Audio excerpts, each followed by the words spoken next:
Here's the thing, we all have intentions.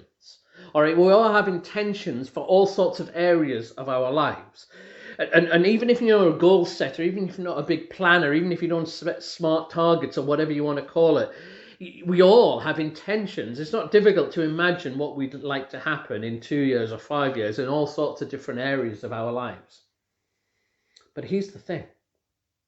If you think about all the different areas of your life, you won't need to go very far before you find a disconnect between your intentions of what you'd like to happen in 2 years' time and your current direction in that area. It won't take you long if you just go through your health and you go through your relationship with God, you go through your kind of impact on the world or your relationships with people or your emotional life or any other areas that you can think of. It won't go long before you think what my intentions are. There's actually a disconnect between the way I'm living now and my direction. My direction's going to take me somewhere in 2 years' time, but it's not actually what I intend or what I really want. And here's the thing, this is so simple, you're not going to think this is profound at all.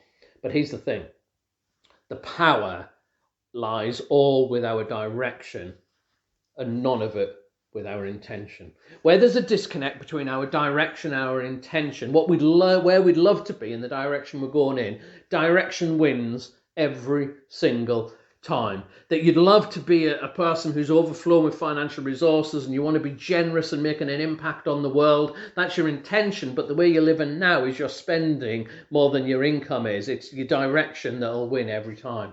Emotionally, you want to be somebody who's full of the fruit of the Spirit and a generosity of kindness and love to other people. That's your intention.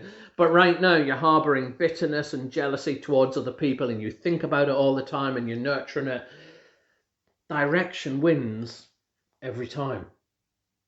I remember when I was helping this couple who'd got into really serious financial trouble, and we sat down with the finances and they had huge levels of debt that had accrued, credit card debt and some personal loans, and they were struggling to make ends meet. He had a decent job, and they had 2 little kids, and they met with me and we looked through their bank statements and looked at where they might be able to cut expenditure and talked about some of the strategies that they might want to do.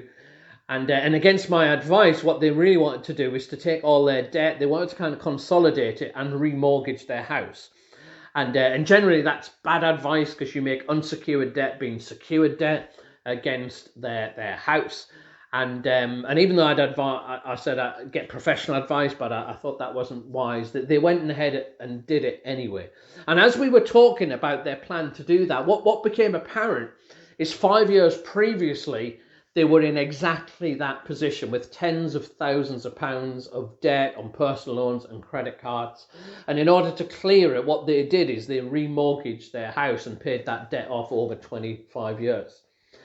And here they were now in exactly the same position. And that always struck me when I realised what had happened 5 years before. And I've lost touch with that couple, but if I speak to them and phone them up, I'm pretty convinced that they would have got into that position once again, maybe 5 years later, because their direction that they were going financially hadn't changed. Their intention was to be debt-free and they would say all the right things.